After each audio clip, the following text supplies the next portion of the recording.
C'est vrai que l'Europe, elle est dans les assiettes. C'est ce qui nous donne envie d'aimer l'Europe. Eh bien, dans Bon Baiser d'Europe, quand on parle cuisine, recettes, saveurs, il n'y a qu'une seule personne, Abdel Alaoui.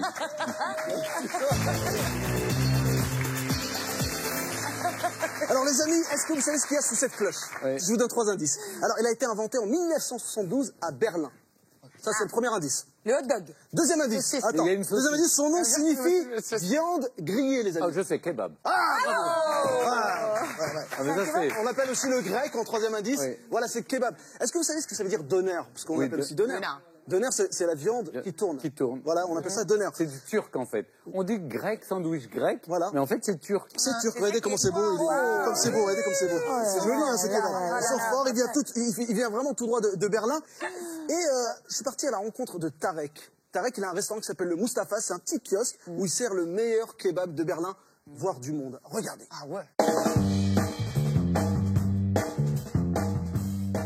Hey, Guten Tag, je suis devant le mur de Berlin, devant le baiser mortel entre l'Est et l'Ouest. Alors, je suis venu ici à Berlin pour découvrir le kebab. Oui, parce que le kebab a été inventé à Berlin en 1972 grâce à une famille turque, les amis. Alors, à Istanbul, le kebab, on le sert dans une assiette. Ici, il a été inventé dans ce pain, dans ce sandwich, avec des frites, avec des sauces et tout. Donc, on va aller voir un cuisinier qui va nous parler de l'origine du kebab, des traditions, comment on le mange, comment on le prépare. Donc, hyper intéressant. Alors, est-ce que vous savez que le kebab est 4 fois plus consommé que le burger ici à Berlin?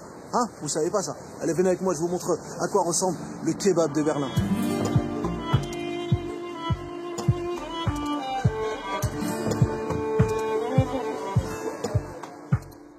Ça va mon ami? Ça va? Et toi? Ça va bien? Tarek, emmène-moi dans ta petite cabane. Tarek a ouvert cette cabane à kebab il y a 14 ans. Désormais, elle est la plus réputée de Berlin. Tarek va montrer comment préparer un super kebab. Il est en train d'aiguiser son couteau. Ce qui est important en fait, c'est que vraiment ce morceau de viande qui tourne, qu'on appelle le doner d'ailleurs, parce que doner ça veut dire la viande grillée et qui tourne, et il faut qu'elle soit colorée partout. Dedans il va mettre une petite sauce avec un peu d'ail dedans, un peu de persil, un peu de chou rouge. Pour relever cette sauce, il met un peu de piment, comme une purée de piment, comme une harissa finalement. On va y mettre un mélange de légumes, donc courgettes, chou rouge, carottes, oignons. Voilà, tout frais, un peu de feta, là, elle vient de presser du citron par-dessus. À Berlin, un kebab coûte en moyenne 5 € et les Allemands en sont fans. Ils en engloutissent plus de 350 millions chaque année. C'est énorme. Regardez comment c'est beau.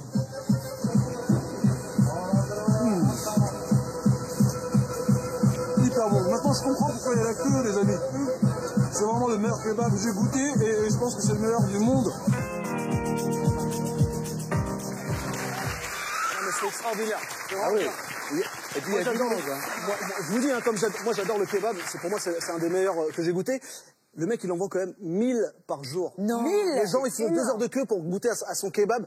Et cette viande grillée, donc mélange de veau, de poulet. Moi, je me suis vraiment régalé. Ouais, vraiment. C'est étrange, j'irais pas en Allemagne pour manger un kebab. Enfin, il y a une communauté turque très importante. Et pourtant, ça a été inventé donc, à Berlin, comme je disais. Les Turcs, ils l'avaient déjà à Istanbul. Ils l'avaient dans l'assiette. Oui. Mais à Berlin, on a inventé le sandwich, parce que les ouvriers turcs n'avaient pas le temps de manger. Du coup, ils le servaient dans le sandwich. D'accord. Mariella, bah, ça c'est le kebab, mais est-ce qu'il y a autre chose? Mais oui, il y a autre chose. Surtout en hiver, nous, on mange le Grünkohl. Donc, c'est le... C'est le chou vert. À chaque fois, j'essaye de vous le rendre appétissant. Mais J'adore le chou vert. Vous aimez le Mais chou vert. j'adore ça. Voilà. C'est très bon en plus, c'est très bien pour le transit intestinal. Absolument, c'est vrai.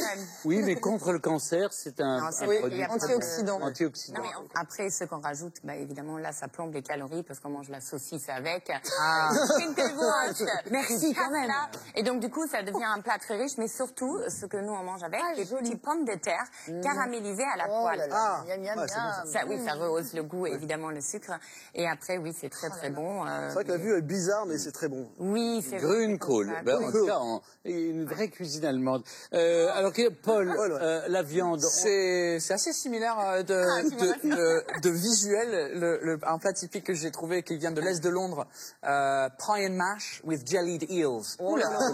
Donc pie, c'est une tourte au bœuf. Mash, c'est la purée de patates. Jellied eels, c'est la chose qui est un peu bizarre, c'est des anguilles en gelée. mais vous êtes tellement bizarre, les gens. C'est anglais, c'est pas forcément bon, mais... Et vous mélangez tout ça. En fait, c'est c'est un plat. C'était un peu. Personne ne mange ça vraiment, mais c'était vraiment avec un. La prochaine fois. Mais c'est l'histoire, c'est de l'histoire. Voilà. C'est-à-dire, ils le gardent, mais ils ne le mangent pas. Alors, Vanessa, en Espagne. On a un plat très originel et très basique qui s'appelle les miettes, las migas. Se fait à base de farine, huile d'olive, eau et remuer. Pendant des heures. Pas tellement. C'est juste faire que les miettes, que la farine, elle soit pas... Ah oui. C'est de la farine de maïs ou de la farine de blé? De la farine de blé. Alors, ça a été un plat très utilisé pendant les périodes des grandes famines parce que, évidemment, c'est que de la farine et de l'eau et rien d'autre. Et après, avec le temps, ça a évolué. On ajoute surtout de la viande et des légumes avec. Et c'est très, très bon à goûter. Ça a l'air, en tout cas. À goûter, ouais. Allez, terminez la cuisine, là. Vous avez ouvert l'appétit.